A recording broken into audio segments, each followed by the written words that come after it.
अगले एक हफ्ते में अगर और ज्यादा बरसात की बात यहां पर मेट डिपार्टमेंट की ओर से कही गई है तो फिर क्या स्थिति होगी, ये देखने वाली यहां पर बात होगी। लेकिन इधर हम आपको दिखा रहे हैं कि क्यों ऐसा हो रहा है, क्या स्थिति है। अरब सागर में डीप डिप्रेशन, बारिश को लेकर मौसम विभाग का क्या अलर्ट है। इस डीप डिप्रेशन का अगले 72 घंटे बारिश का कहर जारी रहेगा। दक्षिण और उत्तर पूर्व गुजरात की बात करें तो रेड अलर्ट जारी किया गया है। गुजरात के आसपास बारिश के 3 सिस्टम बने हुए हैं, ये आईएमडी की ओर से कहा गया है।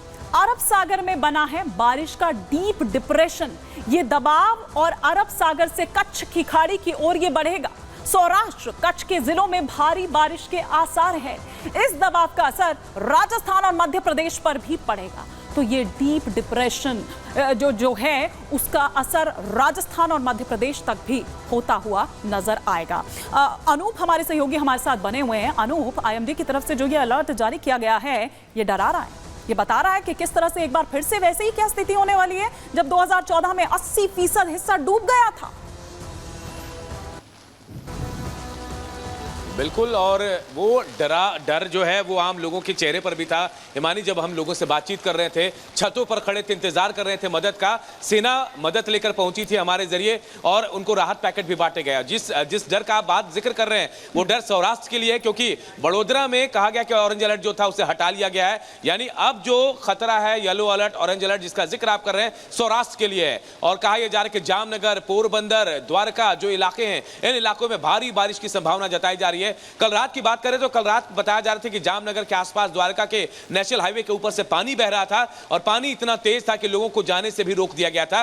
लेकिन आज ये कहा जा रहा है कि बारिश थोड़ी कम हुई थी तो थोड़ी राहत वहां भी मिली है। लेकिन ये 1 सितंबर तक ये अलर्ट है और ये अलर्ट लोगों को डरा रहा है। मैं जहां पर मौजूद हूं बड़ोदरा, यहां तो थोड़ी राहत आ गई है क्योंकि बारिश नहीं हुई थी, अब थोड़ी बारिश हो रही है हिमानी। लेकिन ये बारिश रहकर रुक रही है तो इससे तो लोगों को राहत मिले कि लगातार बारिश नहीं हो रही है और जलस्तर बहुत ज्यादा बढ़ नहीं रहा है हिमानी। लेकिन मैं आपसे ये भी समझना चाह रही हूँ अनूप, क्योंकि कल ही प्रधानमंत्री ने, जो राज्य के मुख्यमंत्री हैं, प्रदेश के मुख्यमंत्री हैं, उनसे फोन पर बात की थी, जाना था हाल क्या है वहां का, और क्या किसी तरह की कोई मदद की भी बात कही गई है, केंद्र की ओर से कोई मदद की बात कही गई हो?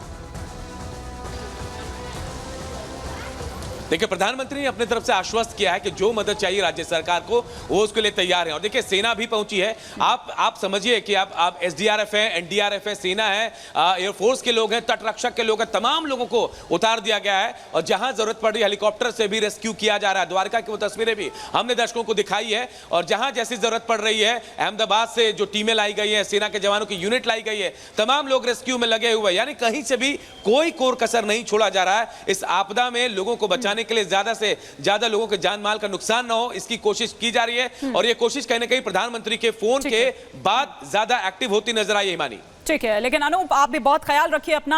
फिलहाल शुक्रिया इस तमाम जानकारी के लिए आपका। तो तस्वीरें हम लगातार दिखा रहे हैं और तस्वीरें और अलर्ट जो है वो डरा रहा है, भयावह तस्वीरें अभी यहाँ पर सामने होती हुई नजर आ रही है। लेकिन हम आपको यहाँ पर दिखा रहे हैं, हम आपको ये बता रहे हैं कि किस तरह से वो सड़कें जो आप वहाँ पर देख रहे थे, वो हाउसिंग सोसाइटी आप देख रहे थे कि किस तरह से दरिया बन चुका है, नदी बन चुका है और जरिया जो है वो सिर्फ और सिर्फ नाव ही वहाँ पर नजर आती है। हम क्यों कह रहे हैं? क्योंकि भारी बारिश से बड़े पैमाने पर सड़कें ध्वस्त हो गई हैं। कई जिलों में गांव से कनेक्शन कट चुका है, एक जगह से दूसरी जगह नहीं जा सकते हैं। कई इलाकों में सड़कें दरिया बन चुकी हैं। लोगों का आना जाना पूरी तरह से ठप हो चुका है, कनेक्शन कट गया है, संपर्क कोई नहीं है। गुजरात की 636 ऐसी सड़कें जिन पर आवाजाही बंद हो गई है। सुरक्षा के लिहाज से 34 स्टेट हाईवे भी बंद पड़े हैं। 557 पंचायतों का कनेक्शन मुख्यालय से कट गया है। 7000 से ज्यादा गांव की बिजली प्रभावित हुई है। तो आप ये सोचिए कि सिर्फ बारिश ही नहीं बल्कि उसके बाद किस तरह से और जो परेशानियां हैं और जो मुश्किलात हैं वो लोगों को आ रही है। लेकिन आइए अब हम आपको दिखाते हैं कि किस तरह से जो डैम्स हैं वो भी ओवरफ्लो हो रखे हैं और ये तस्वीर डराती है, ये तस्वीर भयावह है। ये रणजीत सागर डैम जो कि ओवरफ्लो हो गया है, आपको ना तो इसके गेट नजर आ रहे होंगे, ना आपको उसका ऊपरी हिस्सा नजर आ रहा होगा, आपको नहीं पता चल रहा होगा कि ये डैम है। और लगातार अगर आप इसको देखेंगे तो आपका सर चकराने लगेगा। इतनी जबरदस्त तस्वीर निकलकर जो सामने यहाँ पर आ रही है, रणजीत सागर डैम जामनगर का जो हम यहाँ आपको दिखा रहे हैं, हालात भयावह हैं। तस्वीरें डरा रही है। और आगे क्या होगा, क्योंकि आईएमडी की तरफ से जो अलर्ट जारी किया गया है, अगले 72 घंटे गुजरात के लिए बहुत ज्यादा मुश्किल है। अब ऐसे में क्या वो एहतियात बरते जा रही हैं, क्या वो गाइडलाइंस जो यहाँ पर क्या वो फॉलो हो भी पा रही हैं या नहीं। कई लोग जो अभी भी मदद के इंतजार में बैठे हुए हैं कि उन तक वो मदद कब पहुंचेगी, ये भी एक बड़ी जो चुनौती है वो बना हुआ है। इसी से जुड़ी एक रिपोर्ट हम आपको दिखाते हैं।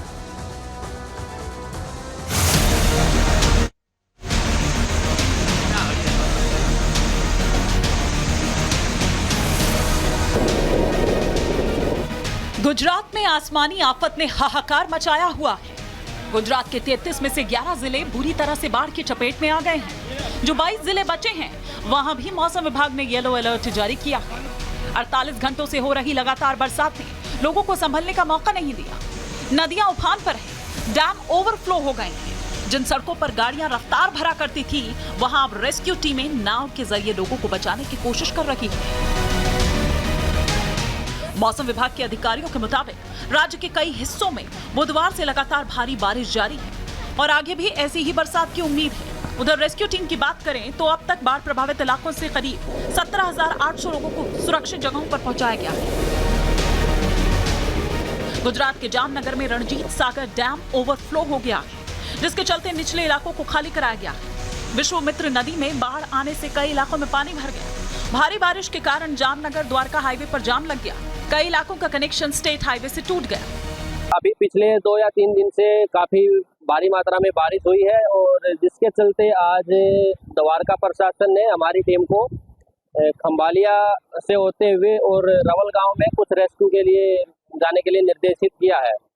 लेकिन रवल गांव तक पहुंचने के लिए हमारे को जामनगर पोरबंदर हाईवे से होकर के गुजरना है, जो कि वाटर फ्लो के कारण रास्ता पूरी तरह से बंद है और गाड़ियों का मूवमेंट आगे पॉसिबल नहीं है। अभी हमारी टीम सर जैसे ही वाटर फ्लो रोड के ऊपर कम हो जाएगा तो आगे बढ़ेगी सर। 11 जिलों के लोगों को बाढ़ ने बंधक बनाया तो एनडीआरएफ और एसडीआरएफ के साथ भारतीय कोस्ट गार्ड और सेना को भी रेस्क्यू के लिए उतारा गया। कोस्ट गार्ड की टीमें हेलीकॉप्टर की मदद से बाढ़ में फंसे लोगों को रेस्क्यू कर रही है। तस्वीरों में दिख रही इन लोगों की मुस्कान बता रही है कि रेस्क्यू टीम ने इन्हें मौत के मुंह से बाहर निकाल लिया।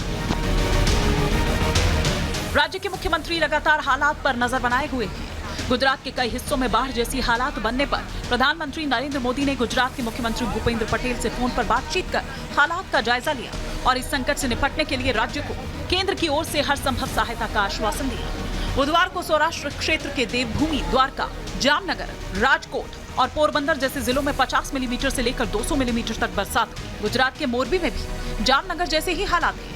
यहाँ मच्छू बांध का जलस्तर बढ़ा तो कई गेट खोलने पड़े। वडोदरा गुजरात के सबसे ज्यादा विकसित जिलों में से एक है, लेकिन यहाँ के विकास पर बादलों ने पानी फेर दिया। यहाँ 48 घंटे में इतनी बारिश हुई कि लोगों के घरों में पानी भर गया। रास्ते में खड़ी बाइक्स और गाड़ियां बहने लगी। सड़क और नदी एक बराबर हो गई, जिसके चलते नदियों को छोड़ खूंखार मगरमच्छ रिहायशी इलाकों में घुस गए। कुछ ने इंसानी घरों पर कब्जा जमाया तो किसी ने छत पर डेरा डाल लिया। मामले की जानकारी वन विभाग को मिली तो आनन फानन में इन मगरमच्छों को रेस्क्यू किया। फिलहाल मौसम विभाग ने रेड और येलो अलर्ट जारी किया हुआ है। आने वाले कुछ घंटे गुजरात के लिए भारी रहने वाले हैं। रेस्क्यू टीमें उन इलाकों में पहुंचने की कोशिश कर रही है जहां अभी भी घंटों से लोग फंसे हुए हैं। Bureau report, Republic Bharat.